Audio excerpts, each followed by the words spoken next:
Now, the Greens leader Christine Milne has been leading the party's tributes to Gough Whitlam this morning. Let's take a listen to what Christine Milne has had to say.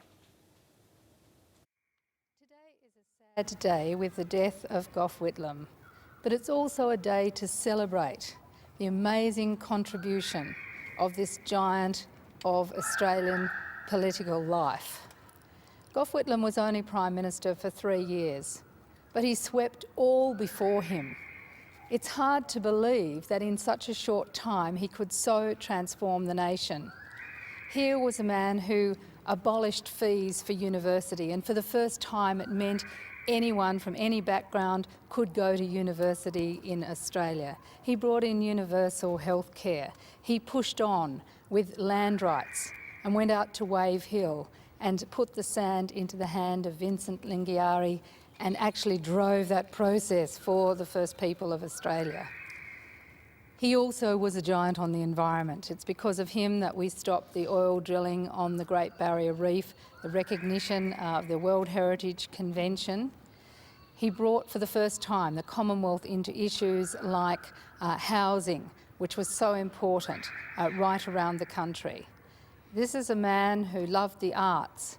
In terms of Australia, he gave recognition to China and was the first Prime Minister to travel to China and help to redefine our relationship as an Asian nation. He also stood up in terms of Australia taking our place in the world. It's hard to think now that in 3 years Gough Whitlam changed Australia, whether you're talking about education, whether you're talking about the arts, whether you're talking about healthcare, Aboriginal rights, the environment. A life to celebrate, and great thanks for his contribution. Malcolm Fraser this morning has lamented the fact that in his opinion the major parties have shifted a lot further to the right than during the time of Gough Whitlam. The Greens obviously could not be accused of that. Do you hope that some of your colleagues perhaps in the Labor Party might take this as a bit of a time to take stock on what they stand for? I would love to think that the progressive people of Australia now put pressure on the Labor Party to remember Gough achieved in 3 years and to take on the mantle of progressive change. We need real change in Australia in the areas of education and health and Aboriginal rights, but also standing up for our privacy, standing up for decency in Australia, particularly when it comes to asylum seekers. And if you think about what Gough did, standing up to decades of conservative power in Australia and establishing this nation as an independent and proud nation in our own right, on human rights, on education, on China, let's hope that the message comes home loud and clear that it's time to bring Australia back to a progressive country rather than how we've regressed under the Abbott government. Do you have any personal memories of meeting Gough Whitlam or how he might have influenced your career?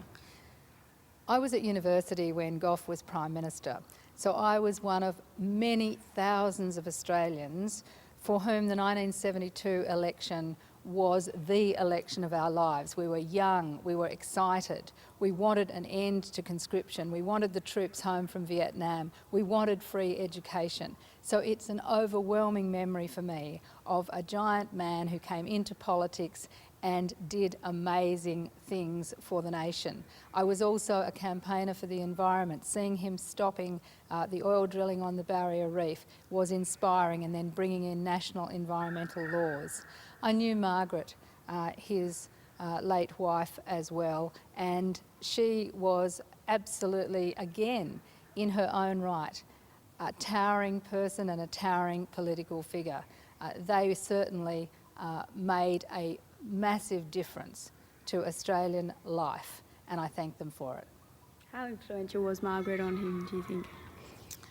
Margaret Whitlam was described by Gough as the love of his life. There is no doubt that that is the case. She was a source of both inspiration and support to Gough during those years, and I particularly recognise the work that she did in leadership for Australian women.